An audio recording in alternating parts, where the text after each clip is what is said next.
Hello, everybody!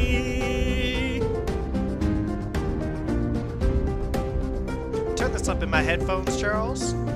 Turning it up.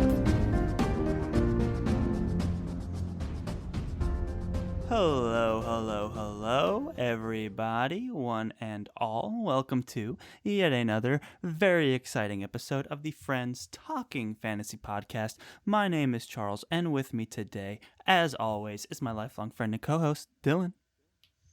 I'm ready to talk some fantasy with my friend, Charles. I am ready to talk some fantasy with my friend as well, Dylan, but not just any fantasy today, because today we are revisiting one of our most favorite series, and that is the First Law series by Joe Abercrombie.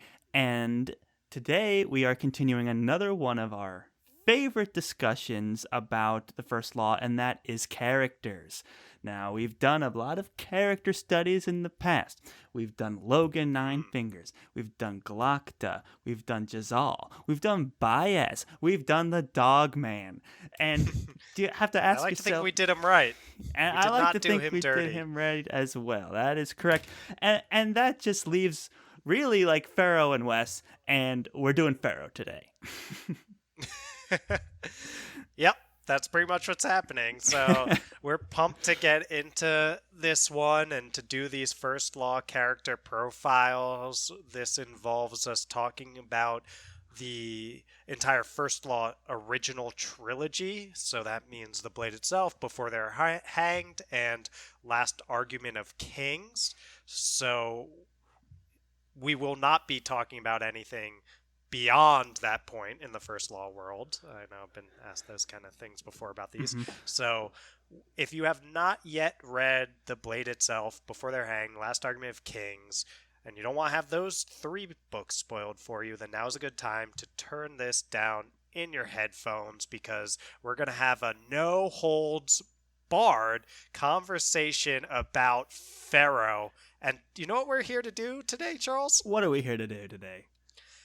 We're here to get vengeance for Ferro. Vengeance? Now you're talking. And I think Ferro would be very interested in the idea of vengeance, and that's why we're here today. Now, it's taken us like 5 or, these character studies to work our way around to Ferro. And, Ferro's not everyone's favorite character.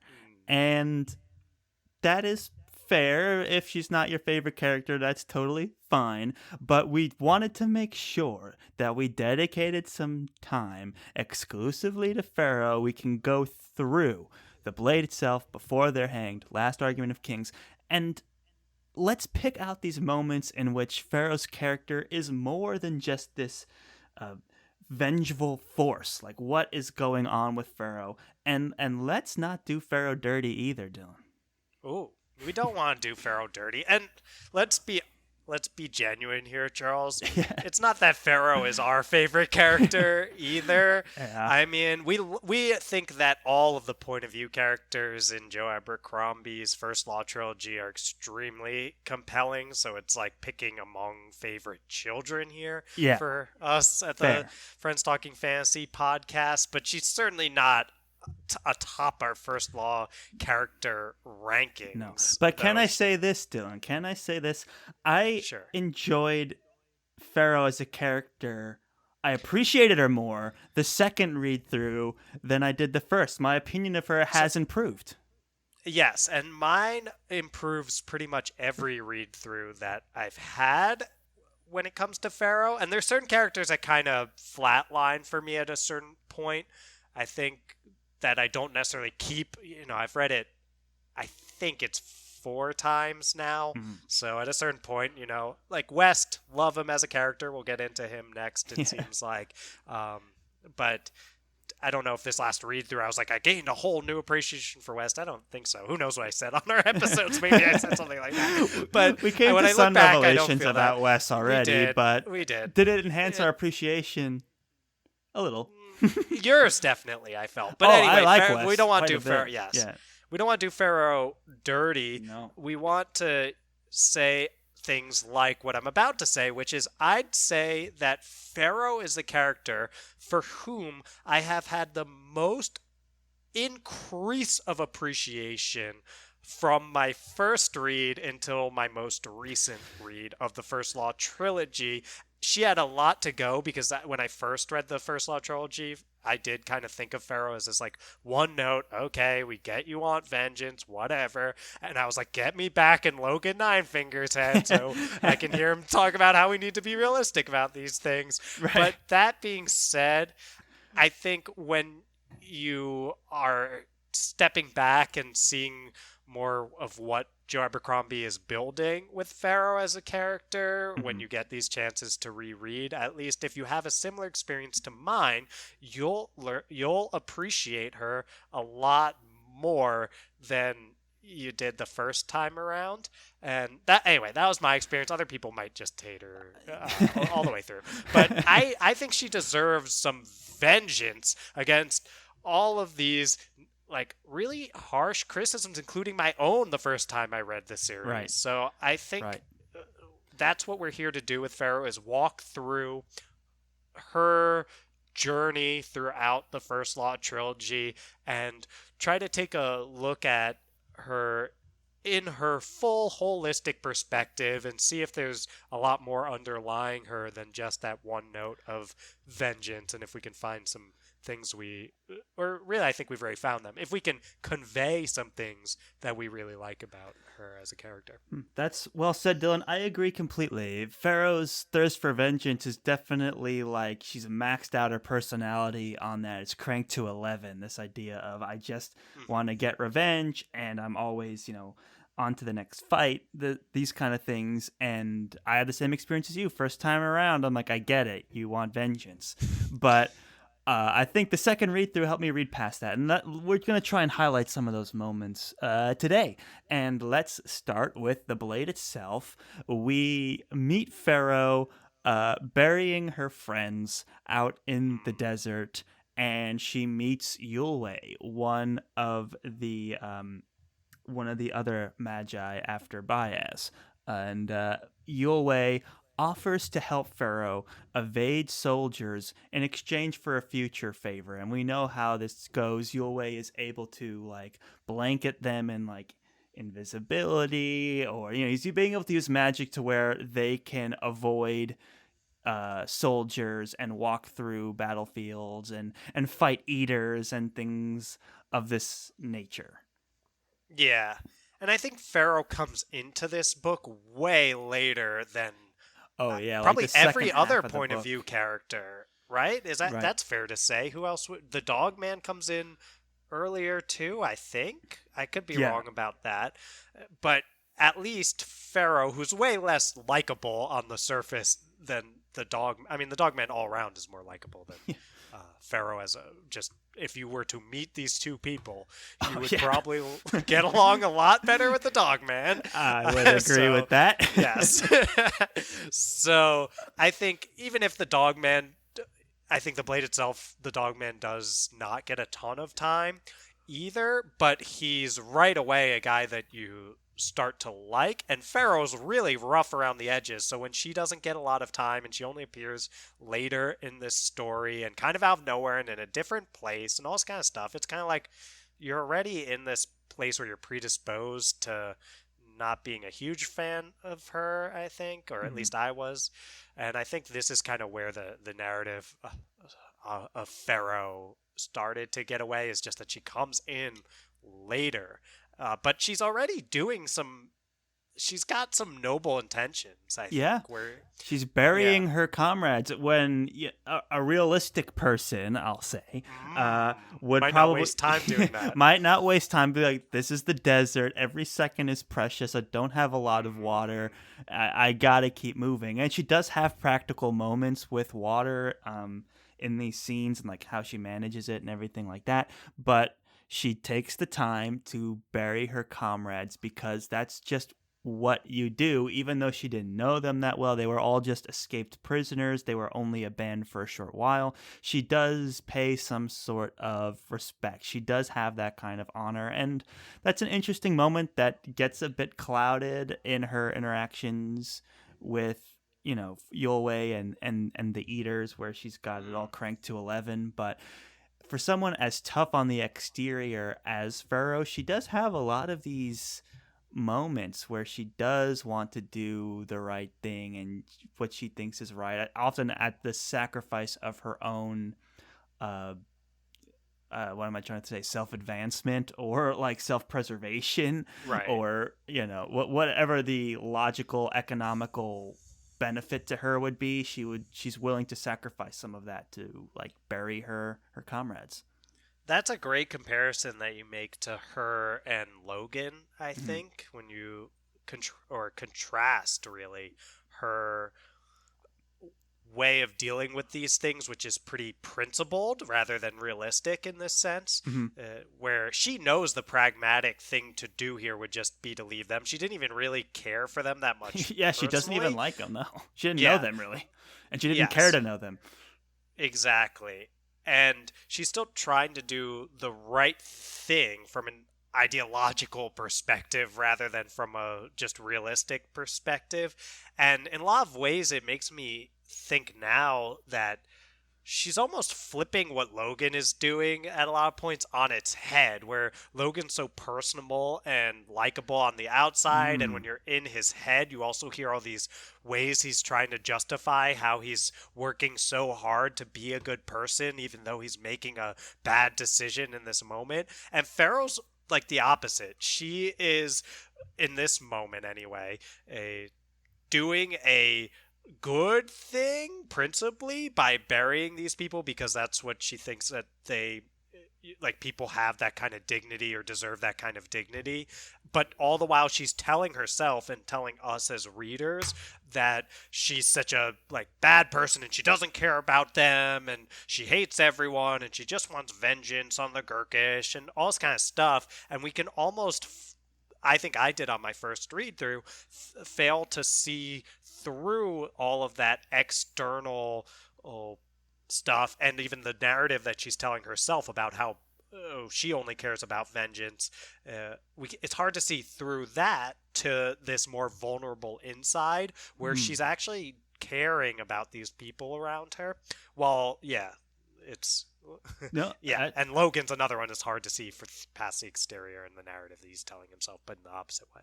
Yep. that's very interesting, and I agree. And there's a few other moments where Pharaoh makes these similar decisions that we'll get Mhm. into. Uh, like I'm thinking of the one with Severod and Last Argument of Kings that Oh I yeah, that I yeah, yeah, really yeah. love as well. But there's a few of these moments where she will decide to go against, and she even like dares to have hope, even though she's so vengeful as well, which I really like about her character. But before we get into that, there's some great moments here. I mean, yes, she meets Wes at one point at the entrance to Adua, and she gets into Adua, but she meets Baez, and Mm, this is a scene that you and I have talked about a lot, yes. and like a scene that we just admire so much.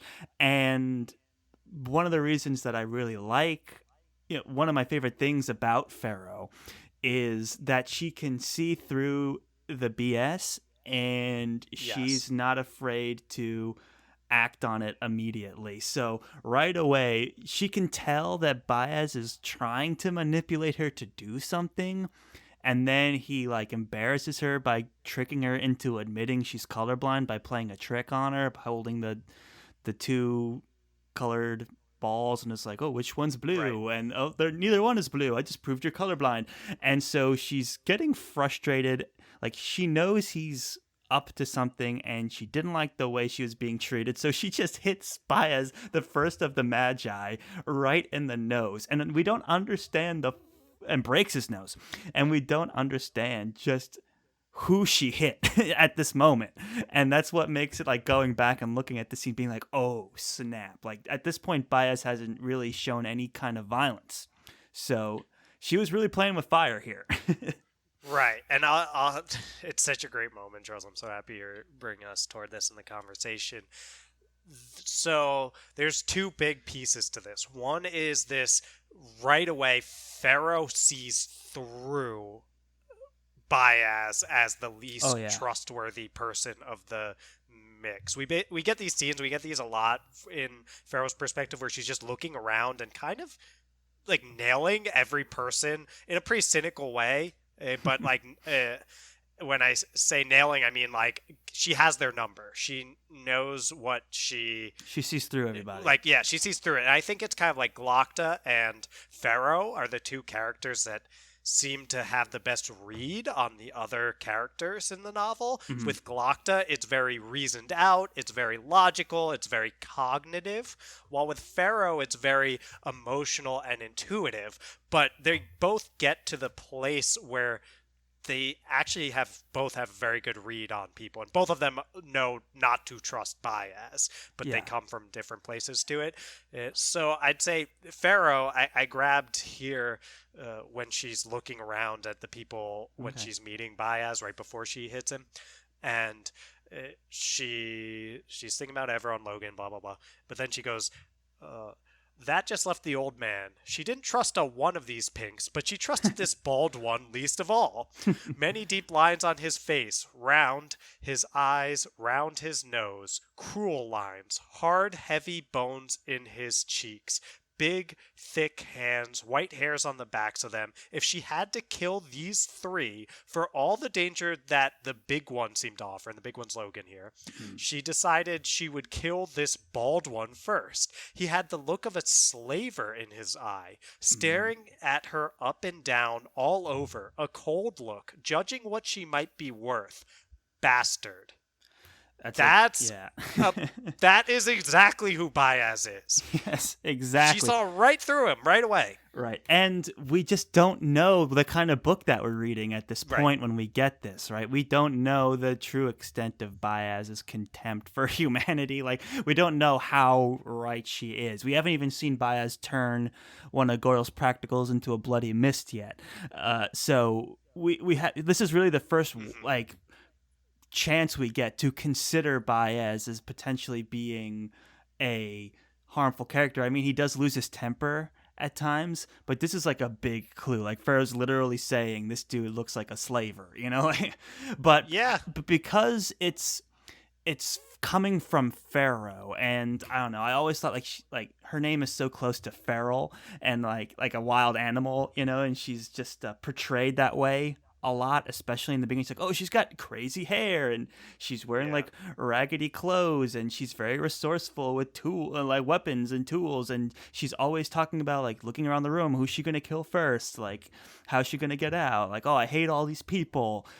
But it's these that's, you know, you could say that's part her devil blood, which we don't know she has at this moment, and it's also just her circumstances where she was a slave for a long time. And so those combined things plus a unforgiving environment, you can start to justify Ferro's attributes. And then when you get past that, you can see, look, this is the person who I'd Baez before anybody else and could see in his eyes that he was an evil person, and she did not like that about him, and she wanted to attack him. And she did. She breaks his nose. So, I mean, come on. There's no one more true to themselves in these moments than Ferro. So you have to admire her for that. For sure, yeah. And this, in that same chapter later, it's he basically tricks her, and she springs across the table, and there's this beautiful line of, the look of surprise was just forming on the old Pink's face as her fist crunched into his nose. And it's again, like you're saying, Charles, is now that we've read through the entire First Law Trilogy, and we know who Baez is, the idea of Ferro just springing across the table and crunching her fist into this puppet master's nose, the one who runs half the world, basically, is unbelievable. And what a moment. It's just one that you don't understand what's happening while it's happening, so it's hard on your first read. How could you appreciate that moment for what it is? You Right. don't know who Baez is. There's no way to know who Baez is yet. Right. Unless you trust Ferro right at the base, the way she eyed him up. And like you were saying, Charles, her perspective is so cynical from having all of these horrible experiences as a sex slave, that you expect that she would rightfully have a very, very cynical perspective on humanity and on someone who reminds her of a slaver. So you start to think, okay, it's more her biased perspective, but it was not in this case. It was her actually just having a very good read on Baez. Yeah. And the fact she had the gall to punch him is an incredible moment and one of my favorite moments in the series in retrospect. It's like she punched Baez in the face. Yeah. Breaking Baez's nose is definitely an accomplishment. And yeah, and you got to always appreciate Ferro. I'm trying to think if she ever harmed someone that was innocent, and I really don't think so. I really think it was either people she was seeking vengeance on or people that she got a bad read on. And herself, even like her backstory when she was being sold as a slave, as a sex slave, she carved up her own face to lower her price to get back at the people that were trying to sell her. And it's moments like that where you have to, you have to look at her actions, and yes, she's always like tending towards the wild side and the violent side, but it's always for pretty respectable reasons. Like, you can understand her. She's not just like killing indiscriminately like the Bloody Nine, whom Ferro gets to meet at the end of this book. Like, the rising action of the like the climax and the action of the blade itself is when Goyle's Practicals, I think it's Goyle's Practicals, attack Ferro and attack Logan. And so you get to see the extent of her fighting ability and all those fun moments. And I love the moment with Baez in the bath. But we already did the Baez episode. It's just interesting to see Ferro's reaction to the Bloody Nine and to see her fighting and everything. But, it's an action scene. It's fun. And that she saves Logan. Yes. She saves Logan during that. Yes. And there's like this idea of respect as well between the two of them that gets more developed than before they're hanged, but they definitely see each other as like survivors and as warriors, and there's a mutual respect there. And Ferro is capable of, having respect for people and compassion and doing the right thing. It's just she so can't process her feelings, but she does it anyway. And to me, that's like a really interesting aspect of her character. But yeah, she saves Logan's life in these scenes. Yeah. So that's it for Ferro and Blade itself. Not a long showing there, but I think we get her best moments in before they are hanged during the Fellowship of the Sea. Besides punching. Yeah, that's punching Baez is a big highlight. And then I really like this scene with Severard in Last Argument of Kings, but more just because it caught me off guard when I read it. But in Before They're Hanged is some of her best character work, I think we could say, because we start to see her coming around. Like, we start to understand that she's more than just her thirst for vengeance.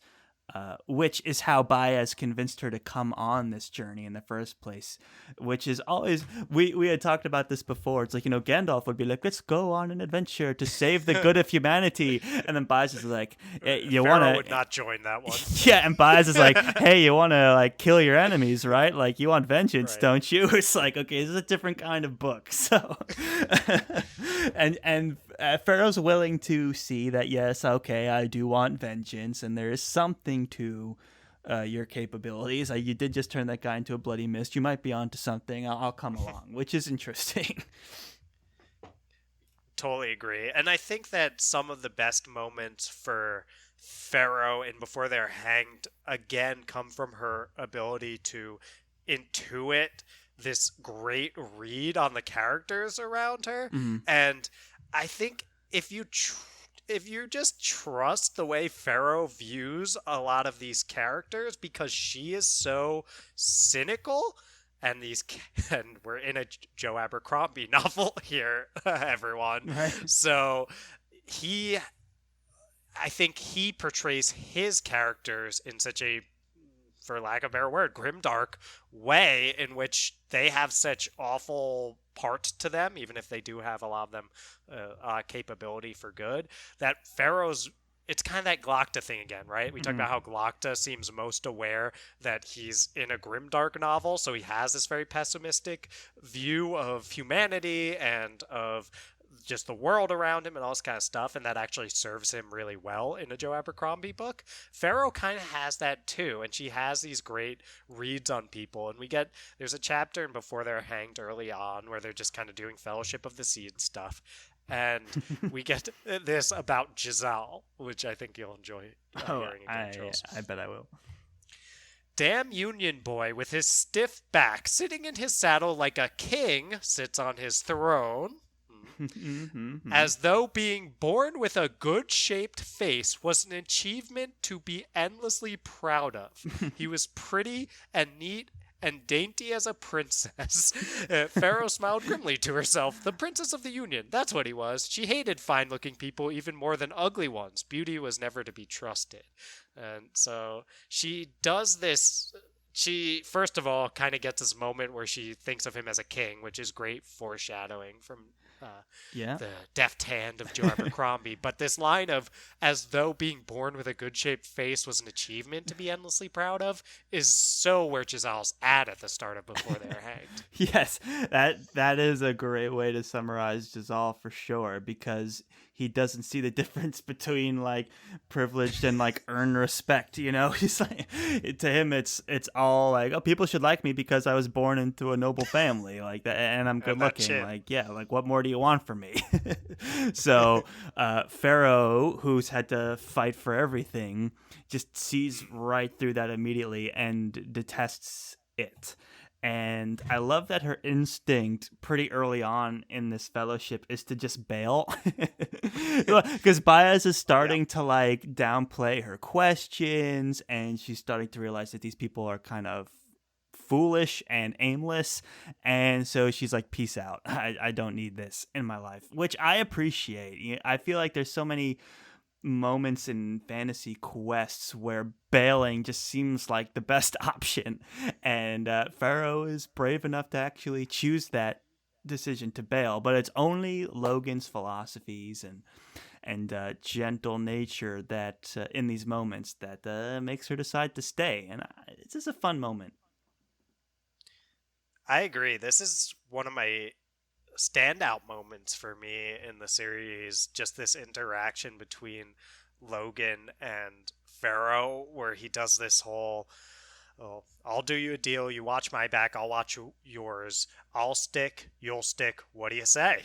And it's just, it's the one character that Ferro can respect because she's seen him fight. She can see all the scars on his face. She knows he's been through a lot, and she doesn't have that problem with him that she has with someone like Giselle, where it's just like, this kid hasn't been through anything at all, and he is. I think she does think of him as an idiot. Yes.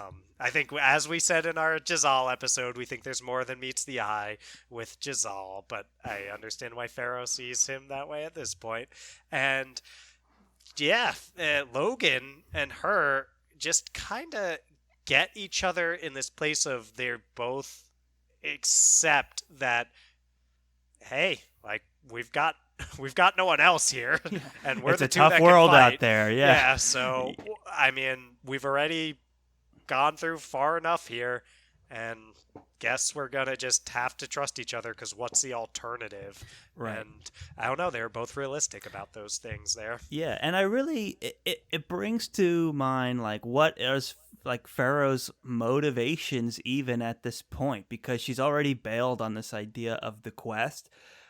And I really just think that it's the promise of having someone who is, capable watching your back. And this idea that like, hey, like she acknowledged, even as much of a loner as Ferro is a lot of the time, I do think that she acknowledges and even like subconsciously desires companionship, and Oh, she sees yes. someone capable in Logan. And when Logan was able to be emotionally vulnerable, like I don't think Pharaoh's capable of that at this moment or ever, but Well, she's willing to accept the deal. Like that's okay for her. Like, she would have yeah. never proposed it, but she's like, that makes sense, deal. And that in large part comes from her desire just to be part of a duo where she can trust on Logan to watch her back, and she just wants that.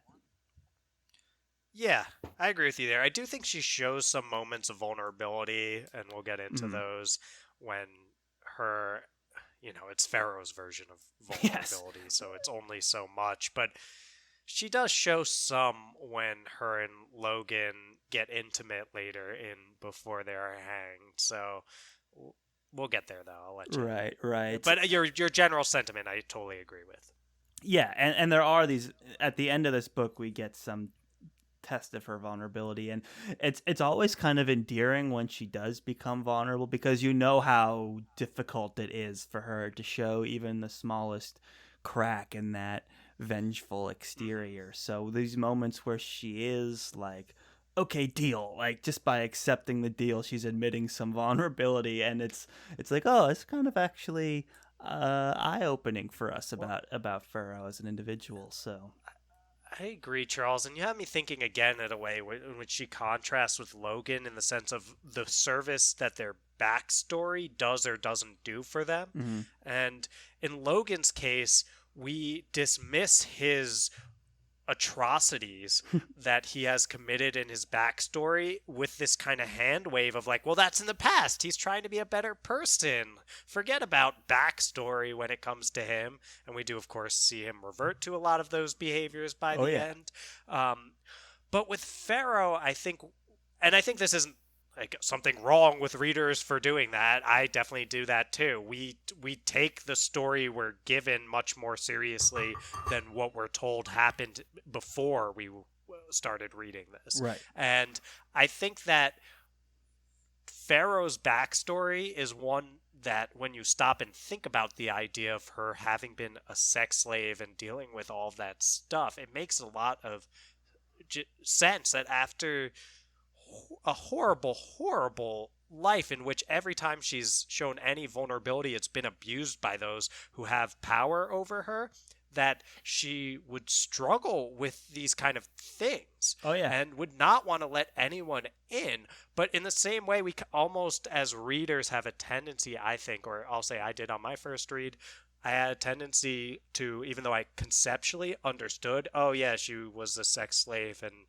now she's like this, it's hard for us to give her the same credit that I think she deserves as if it happened on the page, and then we'd be Right. like, oh, like that really messed her up and that's why she's this way. But Joe's asking us to, I think, with Pharaoh's character, just understand that someone who's been through everything she's been through would be like this. Right. And it does her almost a disservice in some ways that it's hard sometimes to give her the credit she deserves for having had such a terrible life until this point. And that makes sense why she's like this. I agree 100%, and I would take it a step further. It's not even just her tragic backstory, which is tragic.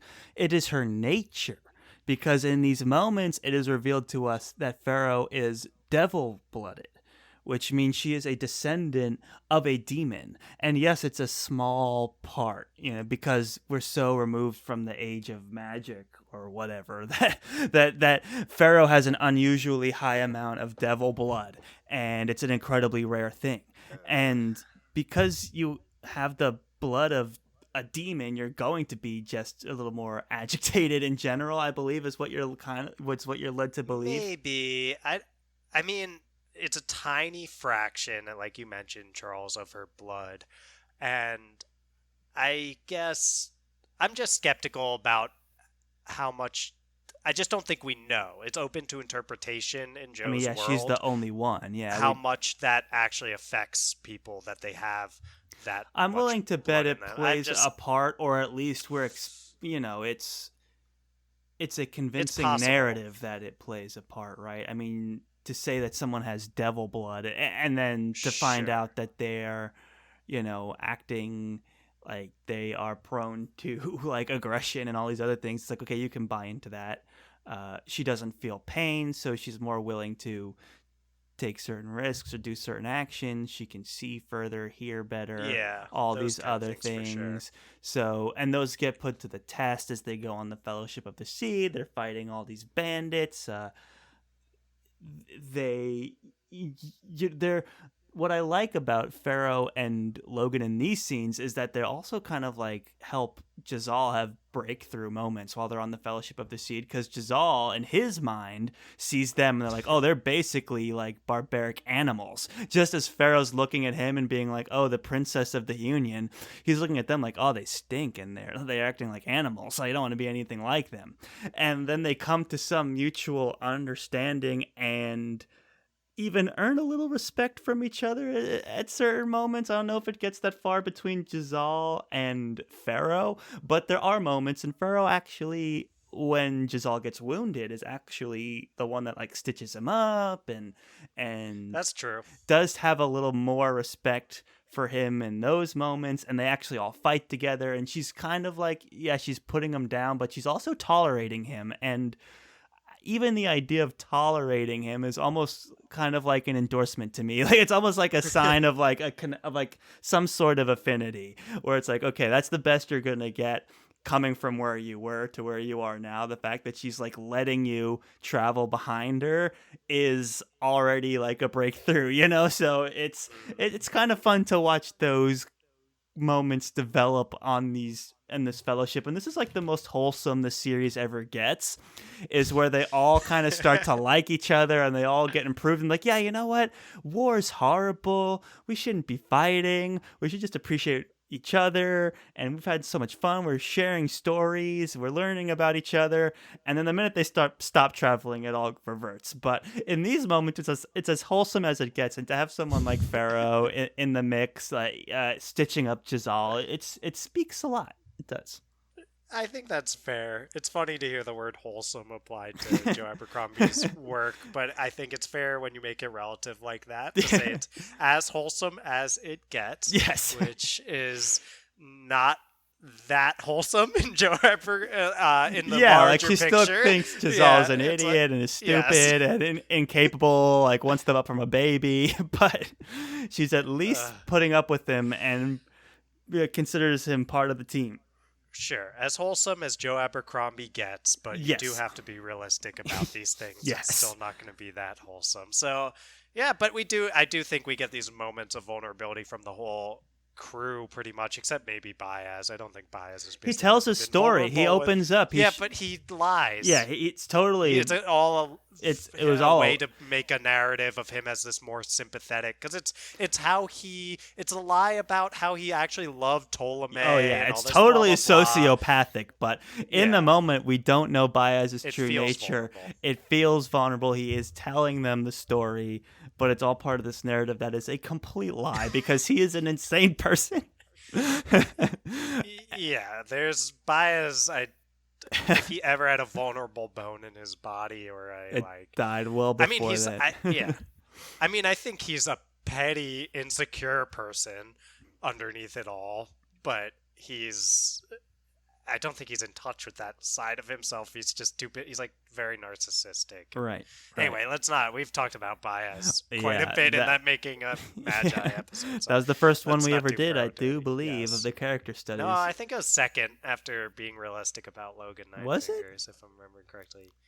I think so, and check because the whole character profile idea, I think, stemmed from just the phrase being realistic about Logan Nine Fingers. I remember being pretty excited about Making a Magi in our in our last Argument of Kings episode. But anyway, I don't remember. But I'm willing to believe I'm wrong, though. And that's always a good start. I'm willing to believe I'm wrong too. So let's with that being said, we'll smash cut to. Okay, we're in Alkos, we're in the Imperial Senate building, and of all things, the Shenka attack. Baez crumbles the buildings around him to ward off the horde of Shenka.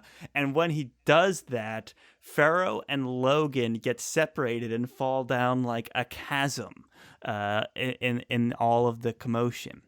And something happens when Logan and Ferro are underground by themselves, right, Dylan? Yeah. Well, they have sex. That's what happens. I mean, yeah, and it's this interesting moment because they've been looking out for each other for a while, and I don't know. I'm trying to remember if on my first read through I had any sense that this might be a relationship building here. Well, Logan is like, oh, it's been a long time since he's Yeah. like traveled with a woman, and he was like all this Sure. stuff, and then Pharaoh's like, okay, I'll stay if you watch my back. So like, it's like in the realm of possibility. It's just hard to think of Ferro that way, Yeah. especially in these moments. And even when it happens, like, she's the one that makes the proposal, like, seemingly out of nowhere, and she asks in a very crude way with cursing and all this. Which And we can't Logan's say. and Logan's just like, what? Yeah, she's just like, on the Clean podcast, I think people will fill in the gaps here. She just says, "You want to F?" And the next line is, he looked up, mouth hanging open, not sure if he could have heard right. Eh? And it's like, yeah. A is a great response to that, when like, Logan's guttural dropping an noises. A, It's it's like, yeah. That's confusion. Probably Stephen Pacey probably nailed that as like a grunt, like a I was in my car, like, either going to or from work, and this scene was playing, and it was just so ridiculous. Stephen Pacey, the audiobook narrator, goes 110% He's incredible into the scene. He's like making different moaning noises for each character, and he's going back and forth, and he is selling it as hard. And it's like the most awkward, hilarious, like, romance scene I've ever read. It's because it's not romantic in any way, because Ferro sets the tone right away with being so direct, transactional, it feels. Yes, and Logan is very confused, and that just permeates through the whole scene, the whole encounter. And so I think, and this moment is one where, again, when you think of her backstory, what it actually means. So yes, it feels transactional, and I would guess that a lot of that is because Ferro's only experience, essentially, with sex is being a sex slave.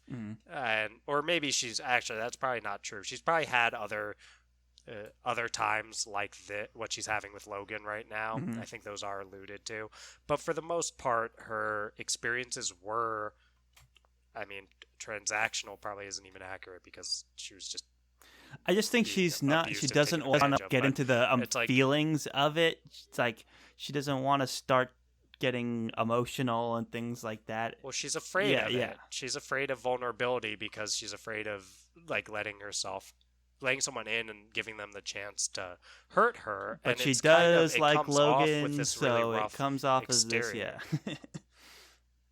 as this, and then it ends up being this really awkward sex scene between. It's really well written, but it's so. And I was kind of cracking up at moments, because it was just so outrageous, like how not traditional this romance scene was. And I don't know, it felt honest to the characters, and it felt honest to the world that Joe Abercrombie is building in the First Law. And it's like, oh look, it's like the two main characters that you think would, maybe get together, and they're getting together, but it's like, okay, well, what's that scene like? It's not pretty. Right. Well, yeah, and we have another sex scene later with Giselle and Artie that was, in its own way, very strange. So, but extremely well written from the perspective of being realistic about these things and being true to the characters. And I think if we're thinking about this one from the being true to the characters perspective, it's really intriguing to watch. Or that's a weird way to phrase this, probably.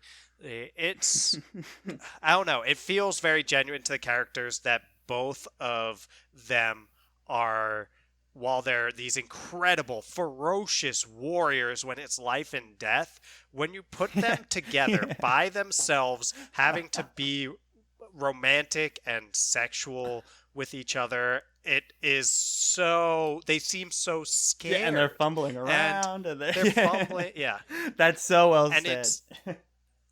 And that's part of what, and the fact that these ferocious warriors seem scared in the context of a sexual encounter that might have some romantic implications to it, and that it feels true to the character, is such a testament to Joe Abercrombie's writing and how well-rounded not just Logan but also Ferro is as a character. Very well said. So I want to give the great Lord Grimdark credit. You gotta give him credit there. It's, as you said, these are survivors. They're very realistic. They're very hard, and they're very practical. And then you put them in a scene that requires emotional expression and vulnerability, and they just totally are out of their depth. And it's a brilliant like character work and brilliant way to continue this idea of like, oh, just because you're great in one thing doesn't mean you're great in another thing, and like, you know, twisting the knife and all these things that we're expecting out of a romance scene and all this other stuff. So it's a great scene for all those reasons. Yeah. So totally agree. They, you know, the next, you know, they move on and they encounter some Shanka. The Bloody Nine comes out, whatever. The Fellowship of the Seed continues. It is a failure, which is a bummer. And Logan and Ferro, you know, it gets to the scene where everyone's parting ways eventually. Like, a lot of stuff happens, but as it relates to Ferro, the next thing that happens that matters for Ferro's character is when there's this unspoken moment, or they say some things, but they're all the wrong things, between Logan and Ferro, where one of them's kind of waiting for the other to be like, hey, do you just want to like hang out together for a while? I think she's like, so what are your plans? Like, what are you going to do? And Logan says like the words, like, I'm gonna go settle some scores, I guess. And she's like, oh, cool. I thought we maybe would like hang out or something, but that's giving her a little bit more credit than she probably deserves. Well, you could tell that they both want each other to say, stay with me, like we could just hang out together, and neither one of them are going to say it. That's more fair. She's, I think, in that moment just as, if not more, externally sending the message of, forget this, we're over. And I think that, you don't want to give Ferro too much credit for being able to be vulnerable. But before that, Charles, can I give a quote kind of apropos of nothing from Ferro? It does have to do with Logan, but it's just an amazing moment that deserves to be highlighted here. She's the only one who, I don't know if she's the only one, but she might be the only one who ever just questions one of Logan's not ridiculous, a lot of them are great in their own context, but one of his axioms, his sayings, where at one point he says to her, you can never have too many knives. And she goes, no, what if you fall in a river and can't swim for all that iron? And we get, he looked puzzled for a moment, then he shrugged and put it carefully back down, a knife, on the ground. Fair point. It's like, and that's kind of this great moment from the perspective of like, Logan tells himself all these things that he thinks are just truisms, and he doesn't stop to actually consider, wait, is it true that you can never have too many knives? He just accepts those as fact. But it's interesting because she's like, that's doesn't make sense. Yeah, and it's something and she that calls him out for him, and he actually listens when she calls him out for it, which is good for Logan. That it's more that again, like, I think his intentions are good, Logan. Yeah, and he just like isn't aware of these patterns he has, and when they're questioned, like Ferro did here, he actually listens. Right. So, and I appreciate Ferro again cutting through all the BS. She's like, what are you saying? You can never have too many knives? Like, that's a dumb thing to say. Like, honestly. And it's not always true. So good for Ferro. to say it to Logan Nine Fingers, the Bloody Nine, no less, and to get him to be like, yeah, you're right, it's stupid, without any kind of argument, is pretty great. That's a great scene, and it's true, and it speaks to Ferro. Ferro's the best at detecting BS at anyone in this whole series. That's so, probably fair. Gotta give her props for that. Her or Glockta. Yes. But in different ways. Yes, that's true. Glockta's, pretty clever guy, but Ferro's just got that instinct. And she'll act quickly, and she won't like strategize over it like Glockta. Glockta can't just run across a table and punch someone in the face. He's got to think about it for a little bit. Or Ferro's, well, he can jab. He can jab with the cane. Yeah, it's a great reveal. But this is not a Glockta episode. You can go back and listen to our Glockta episode where we praise that scene. But we do get some Glockta moments in Last Argument of Kings, which is where we're at this moment. Great seg. The Union's at war. Ferro is trapped in Adua.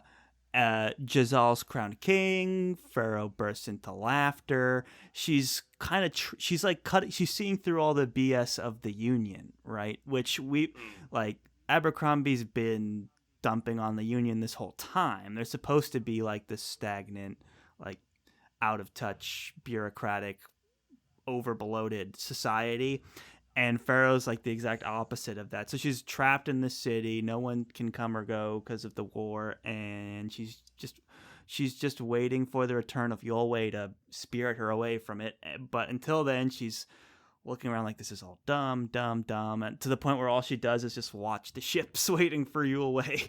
And even when Jezal's crowned king, she's like not surprised. It's funny to her. Like she's just like, oh, of course, like these people would elect Jezal king. Yeah.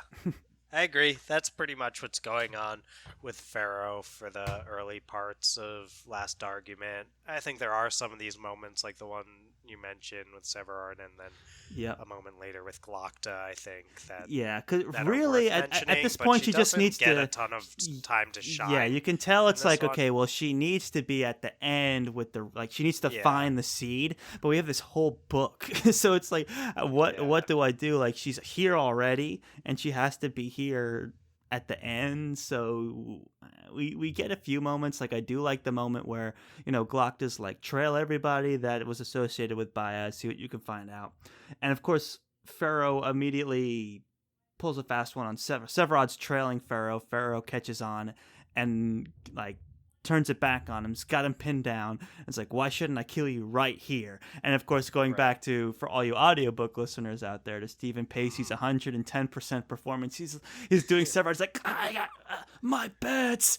And she's like, what? It's like, he's like, why? She's like, why shouldn't I kill you right now? And he goes, my birds. And that kind of like breaks her brain for a moment. And she like has that's the best you've got. She like has a flashback to her dad having birds or something. And then she lets him go, which is an unusual moment of compassion that you might not expect from someone who's just so focused on violence and vengeance. But is she really, when she's willing to show compassion for someone who's clearly just trying to trail her and maybe even capture her or who knows what? And she's just like, okay, see ya. Like, go feed your birds. And it's another moment where, if we were in Logan's perspective, we get to hear so much internal musing about how it was so hard for Logan to resist the urge to be realistic, but he had to do the right thing. He just had to, Charles. And in Ferro's perspective, she doesn't give herself that same level of credit for being a good person in that moment that Logan does. And then we as readers have, I think, the natural instinct, and definitely for me too, especially on my first read and even subsequent reads after that, it's hard to see some of Ferro's good deeds for what they are when she's not. Those aren't the words we're seeing. We're seeing the behavior, but it's up to us to hear through Ferro's justification to herself of why she did it. That still paints her as a bad person, while someone like Logan will tell you how well, I've had such a bad past, but I'm turning it around with Right, this right. one moment And right here. And we're like, yes, you are, Logan, you yeah, are. and there is that like complexity to Logan, whereas Ferro, she's, I guess, got it all figured out to an extent, like, where she thinks she has it all figured out, and she's very direct, and there is no like other side to her character. It's like she really wants vengeance.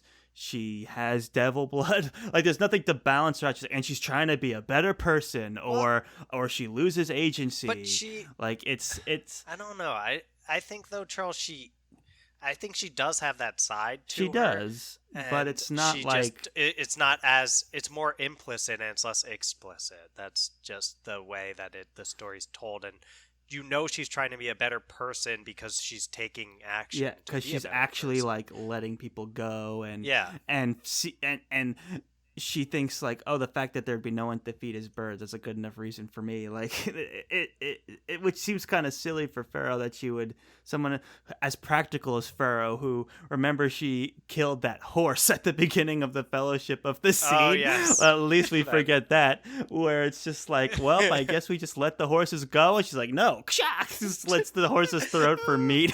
Scars poor That's Giselle. so Yeah. great. From Gisele's, you're in Gisele's perspective during that one, and he's like, "Well, I guess eventually they'll find their way," and it kind of evokes this, like, there's moments like that in Lord of the Bill the Rings pony. that I won't get into. Yeah, but yeah, this guy like, "Well, I'm sure they'll find their way eventually," and this noble, and then it's just nope. She Pharaoh just, what was it, with kills an the horse axe for or meat. something? Yeah, like Yeah, slits its throat or hits yeah. it with an axe or Oh, something. slits his throat. Yeah, I think that's right. For Slits his meat. throat. Yeah, very brutal. Yeah, But she'll let Severod go for the birds, and it's two different. It's survival, and that and a that person horse would have versus a never horse. survived. So you may as well honor it or whatever, or make use out of its death by using That's it true. for food. I'm not trying to read that into Pharaoh's decision making. I'm not going to go that far, but at least there are those kind of implications. We do also get, we've been comparing Pharaoh and Glocta for a while now, and they actually do get one scene or a scene together where they're talking.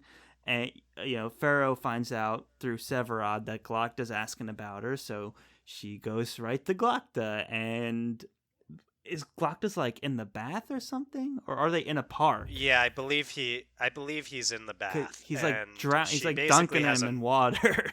yeah, Like, and he's completely prepared. We're in Glocta's perspective, I believe, and he's yes. completely prepared to die during that moment, Mhm. and he's basically just waiting for it, and she just lets him go. And it's another, we don't get to be in Pharaoh's perspective even during this, so it's like easy when Glocta's telling you, I have no idea who this person is, but they had every reason to kill me and they decide not to. That's weird and hard. I don't know how to explain it. It's easy to overlook that it was probably another moment of Pharaoh trying to be a good person when she had the chance. Yeah. And good on Pharaoh for And that. she probably, Glocta, she yeah. has a good read on people. I'm sure she saw that Glocta wouldn't like hunt her down and kill her for revenge for attacking him in the bath. Like I think there's also some of that instinctual reading that Pharaoh has, that she's just like, okay, well, we're just two people trying to figure out information. Like, let's exchange information and then let's go on our way. There's no need to kill each other here. And that's never explicitly stated in Pharaoh's internal monologue, but it's what happens. And that's an important distinction for Pharaoh a bit. And yeah, I just thought that this was an interesting scene because the two get right to it. They're two very direct people, sensible people, and they're like, look, I don't know if sensible is fair for Pharaoh. uh, That's not the first word that no, comes to she's mind, not is sensible. but she's practical, I guess. Pragmatic in some ways. And it's like, look, yeah. I'm just trying to find information about Baez. And she's like, he's a horrible person. And it's like, cool. And so they peace. And that's kind of it. Pharaoh gets the distinct privilege of discovering the seed in the House of the Maker, which is a big breakthrough. And she becomes part of Baez's combination of several different types of magic to basically defeat the Gurkish, which is one of our favorite scenes, of course. It could not have been possible without Ferro, so got to give her props there. But then we get the end of Ferro's arc, right? This prolonged exposure to the seed has left her altered. She's hearing voices. She's got these like superpowers where she was able to crush Mamoon and run on water by freezing it underneath her feet. It's kind of tragic. Like we get this moment with Ferro and Logan where like Ferro is barely like talking almost like she's kind of lost her senses. He barely even acknowledges Logan's there. Logan is kind of confused by the whole thing. It was not a great experience for him, and she's clearly not the same person that she was before using the seed. But one thing that I always thought was interesting was it ends with her ignoring the demon voices and going her own path towards Gurkle. And I don't know, what do you make of these last moments with Ferro? It's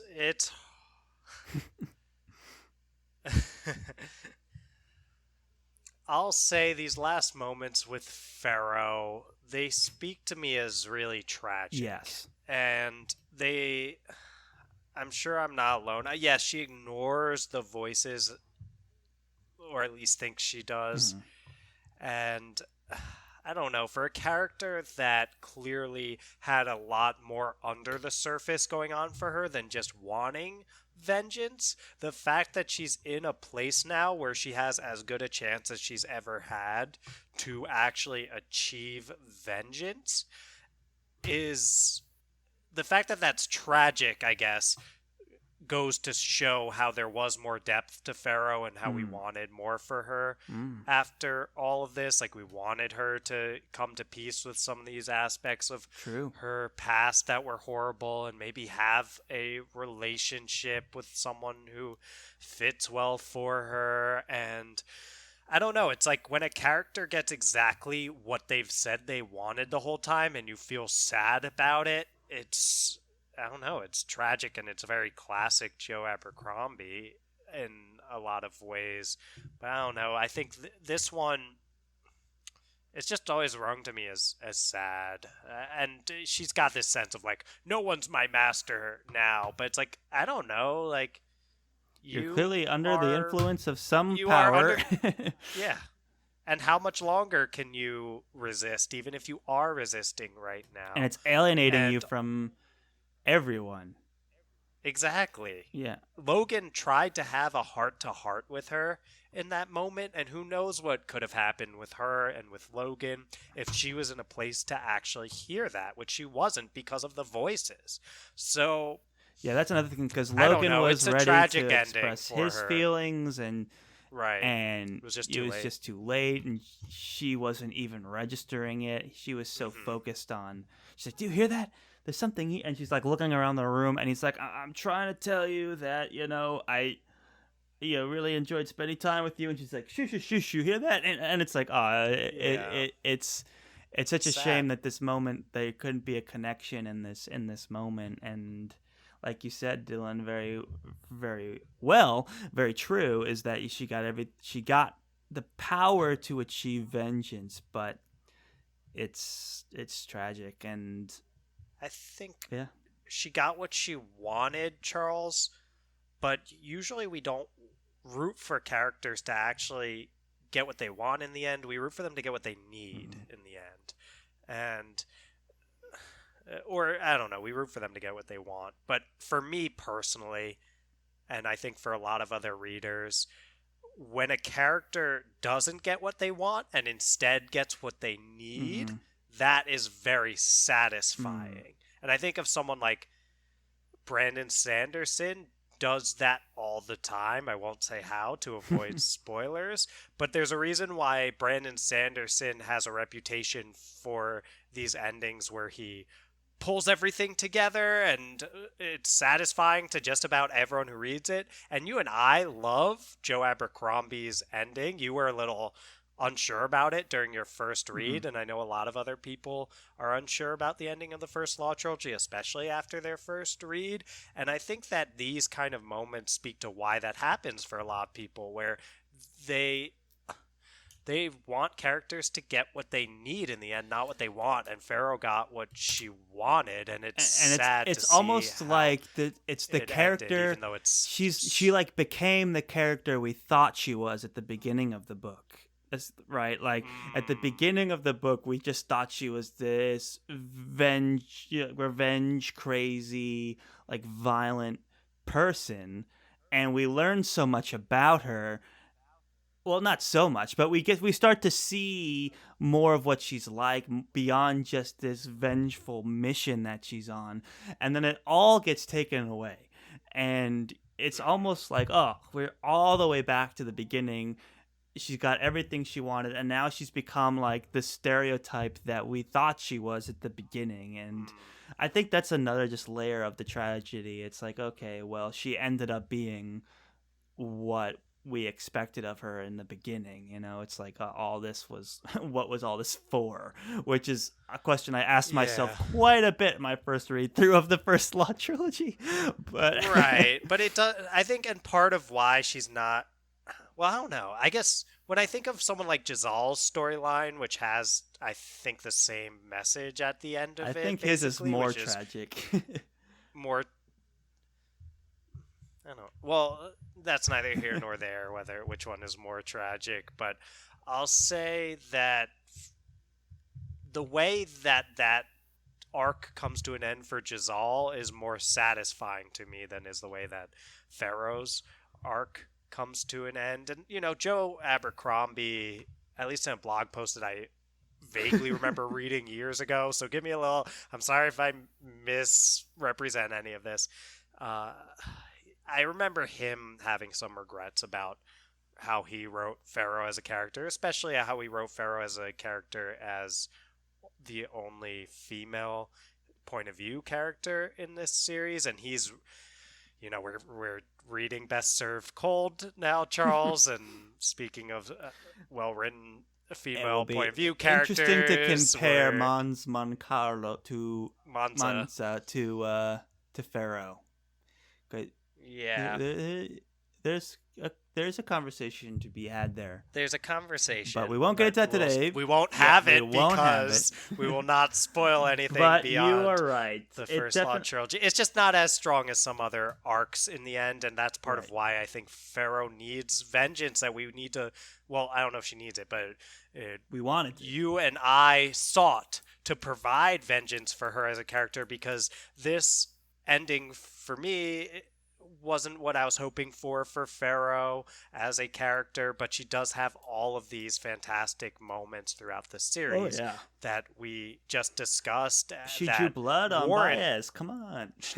That she deserves a lot of credit for that. And I don't know, Charles, if there's more you wanted to say on Ferro, but she's definitely, of all the POV characters, she's got some of the least screen time, and she's brought in the latest. We were even asking ourselves, can we talk for an hour about Ferro?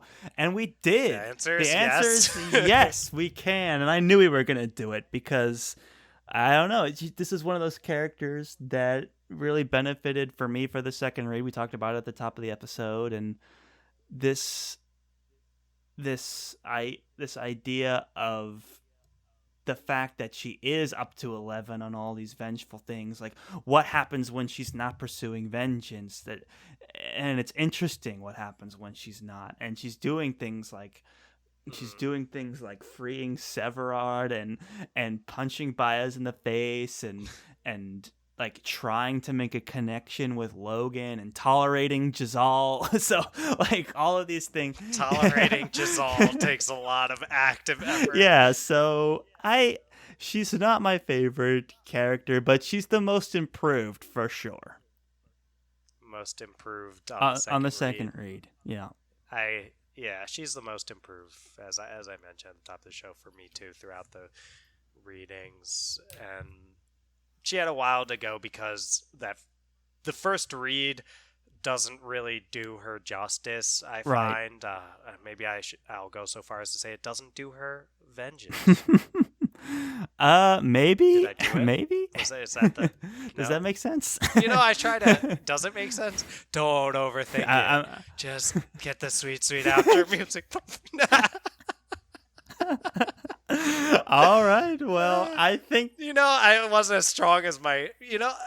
It wasn't as strong as my Glock to close there, if I'm being honest here. But I don't think in the end Ferro has the same level of a full arc that feels like so satisfying and true to the character or anything like that. But you look at someone like Glocta, and when you look at the series as a whole and where he goes from the start to the end of it, and you see it from the perspective of a Joe Abercrombie novel rather than some of these and so much of more Glocta's traditional ways themes of carry the storytelling. themes of like his whole works, or it's like, oh, these like we live in a, like we try and do our little goods like when we can, and this working through some of these hard things. And I don't want to get too into it because this is a Ferro episode, but Ferro's arc doesn't necessarily speak to this greater theme of like what First Law is about, if you ask me. Maybe we should do a what is the First Law Trilogy about? That's my very original idea that I came up with. About. Yes, it definitely is not. It has nothing to do with my idea of what is the King Killer Chronicle about. I'm sure. But no, I think it'd be really interesting because we end up circling around it at the end of each of these episodes pretty much, and I think it'd be a great conversation. So I'd love to have that one, Charles. I do think it's a great I'm not sure if Ferro will come up a lot in that episode. Not a lot, yeah. Well, I'm glad we're out there giving Ferro some time. That's true. Guys, we dedicated an hour talking about Ferro from the First Law Trilogy. Come on. What? This is for you, the First Law fans. Validate Charles. Like, we're putting this. He demands who else is putting this kind of First Law content out there? And an hour for Ferro. Come on, don't make it about other people. I'm making it about, I'm proud of the episode. I'm proud of, that we were able to bring some vengeance to Ferro.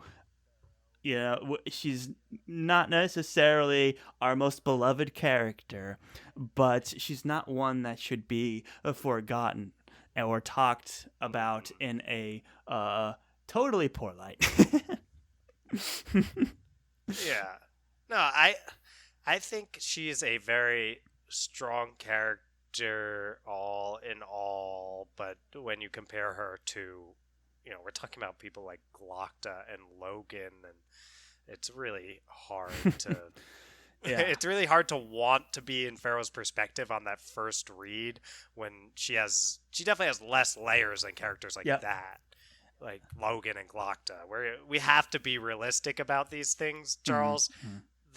Those are stronger, more compelling characters than Ferro, and it's okay. And Ferro is still a character worthy of attention, like you mentioned, Charles, and I'm glad we got to have this discussion.